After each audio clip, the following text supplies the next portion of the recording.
Gateway of India जवळ समुद्रामध्ये नेव्हीची high speed बोट धडकल्यामुळे तिघांचा जीव गमवावा लागलाय।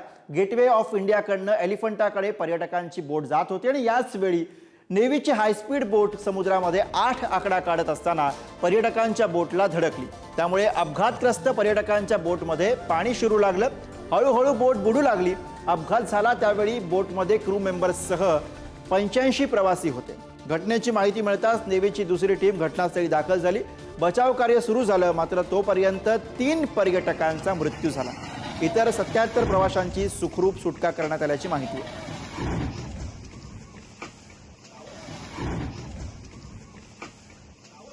ही दृश्य आपण बघतो, 3 दृश्य आहेत।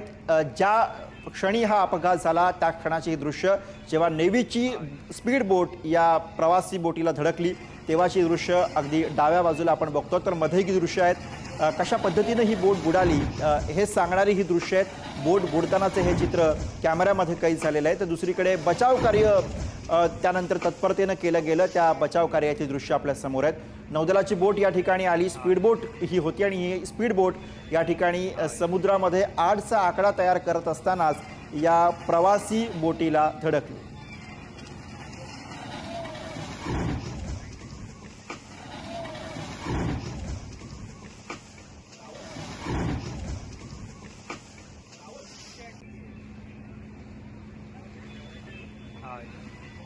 तर नौदलाची बोट आपण बघतो आहोत, या दृश्यांमध्ये आपल्याला दिसते स्पीड बोट या ठिकाणी वेगानं त्या प्रवासी बोटीच्या जवळ आली। 8चा आकडा काढण्याचा प्रयत्न या स्पीड बोटीचा होता आणि याच प्रयत्नामध्ये या स्पीड बोटीची धडक, जबरदस्त धडक या प्रवासी बोटीला बसली आणि या धडकेनंतर ही खासगी प्रवासी बोट अचानक उलटली आणि यातच ही बोट बुडाली। त्यानंतरची ही बचाव कार्याची दृश्य आपण बघतो।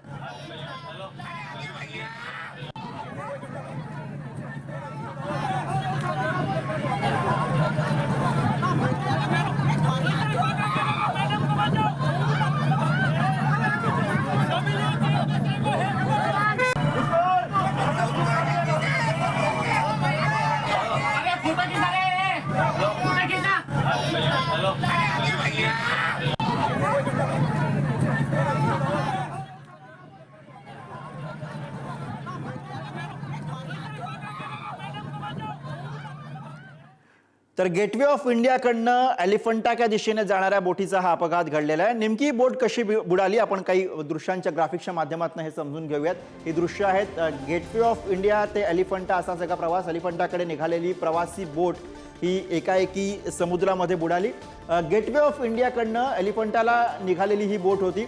नीलकमल नावाच्या या बोटीमध्ये जवळपास 80 प्रवासी आणि 5 कर्मचारी हे या बोटीमध्ये असल्याची माहिती आहे। बहुतेक प्रवासी हे मुंबई बाहेरचे पर्यटक असावेत असा सध्या अंदाज आहे। नौदलाच्या स्पीड बोटीची प्रवासी बोटीला या समुद्रामध्ये धडक बसली। 8चा आकडा काढण्याचा सराव करताना ही धडक बसल्याची सध्या माहिती आहे। स्पीड बोटीच्या धडकेने प्रवासी बोटीमधला एक मोठं भगदाड पडलं आणि त्यातच ही बोट या समुद्रामध्ये बुडाली अशा स्वरूपाची माहिती आहे। लाईफ जॅकेट मदतीनं प्रवाशांचा जीव वाचवण्याची धडपड या ठिकाणी बोटीवरती सुरू झाली। बुडालेल्या बोटीतील प्रवाशांची अन्य बोटींमधनं सुटका करण्याचे प्रयत्न सुद्धा या दरम्यान सुरू होते।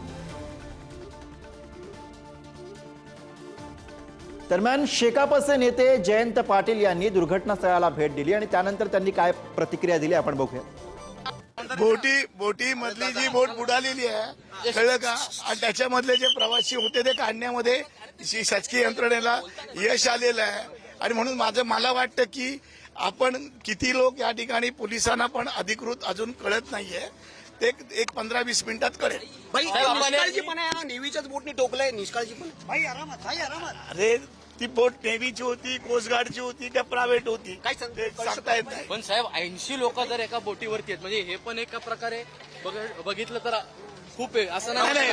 बोटीची क्षमता ही 84 होती। बोटीचे मालक पडते आपण इथे असताना होते, पण रेस्क्यू जॅकेट नव्हते का पुढे होते ते बोटीमध्ये कंपल्सरी सर्व बोटी